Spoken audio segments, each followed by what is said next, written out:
Yeah, just a quick review of the DonJoy Performance Bionic Fullstop ACL knee brace. Say that 3 times in a row.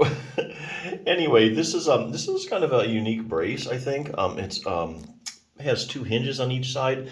It's made specifically to prevent ACL injuries. So ACL is your anterior cruciate ligament, and your anterior cruciate ligament is frequently injured when you hyperextend your knee. So extending your knee means that basically your knee is straight, and hyperextending is when you go beyond that. So it kind of goes, your kneecap kind of goes backwards, and that really stresses your ACL or anterior cruciate ligament and can tear it. So that's a frequent injury. So this brace is designed, to prevent that. Also would be good for people that have already had prior ACL injuries. Say if you have an existing tear or you've had surgery, you just want to prevent any future problems. It's good for that as well. Or you're waiting for your ACL, to heal up. So that's basically what it's made for. A few points about it. It does have 4 straps here, 2 on the bottom and 2 on the top. So a lot of adjustability with this one, which I really like. So if you need to make it a little tighter here, a little looser here, you can do that. So it's, it's customizable to a point. Other thing to know, this is hand wash only, kind of a no-brainer, but just, you need to know that. Because if you wear this a lot, especially when you're active, it's going to get sweaty eventually and it's going to start smelling. So then you're going to have to do something about washing it. So can't throw it in the washing machine, unfortunately. So basically it's pretty much kind of hand wash only. So anyway, other things, if you do have an ACL problem that you can do, resource, and this one is Bulletproof Your Knee, definitely make sure you strengthen your quadriceps muscle.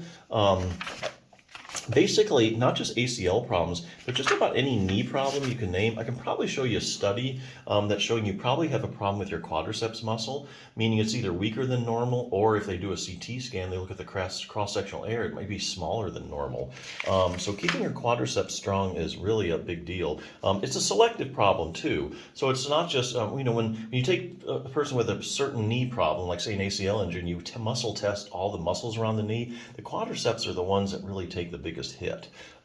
So going over a few problems, knee swelling in the quadriceps, even if you have as little as 20 milliliters of fluid in your knee, which is just over a tablespoon, it's enough to decrease the strength of your quadriceps muscle. So say you do have an ACL tear, you get some swelling in there, you have chronic swelling, that's going to really make your take a hit off the strength of your quadriceps muscle. Knee injuries in the quadriceps, here they're talking about if you've had any, like you've broken your lower leg bone, if you ever had surgery where they open up your knee joint, researchers find that you have a decreased strength in your quadriceps muscle. So ligament problems, we talked about this, anterior cruciate ligament. Here's something. One study looked at people who had completely ruptured their ACL and were scheduled for surgical reconstruction. Research found the strength of their quadriceps muscle in the injured leg was decreased by 25 to 30%.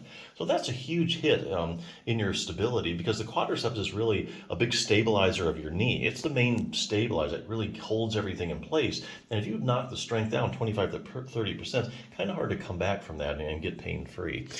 Also, same thing with the posterior cruciate ligament, medial collateral ligament, that kind of stuff. Knee arthritis, interesting. When you take a group of people with knee arthritis and you muscle test their quads, they're really weak compared to the other muscles around the knee. And then, it's a funny thing, they also find that people with the strongest quads have least progression of their knee arthritis.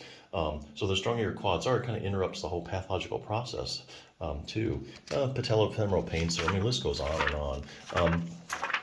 Other things you can do, fine-tune control over your knee. Here they're talking mainly about the hip. Sometimes if you have a knee problem, it's not because of anything going on in the knee, it's because you might have a problem up at the hip. Classic cases like iliotibial band syndrome.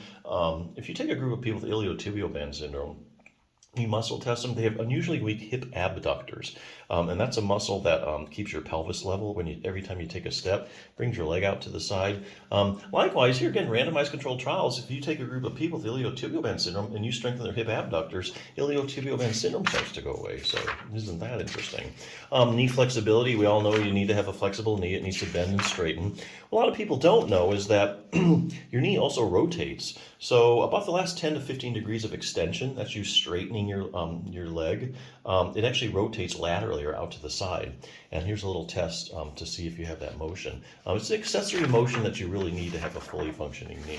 So we get to do that test and see where you're at. Increased dynamic knee stability. Here they're talking about proprioception. So proprioception is your position sense. So if I suddenly turn off the lights, you'd probably be able to tell me whether your knee is bent or straight. That's because you have joint receptors and receptors in the muscles around the knee that give your brain constant feedback as to where your knee is in space, and gives you that position sense. What they find is that a lot of people with knee problems, researchers getting around testing proprioception, and they find it's decreased. And it's not like you don't know where your knee is anymore, because that would be like a neurological kind of disorder. But they find that it's just not what it should be, So that impacts like your reaction times of your knee and stabilizing your knee. So lots of other stuff you can do. But hey, putting on a brace, if you need to prevent a problem, ACL problem, this is a good brace. If you just have generalized knee pain, and you're looking for some solid stability, this is a good brace. So check it out.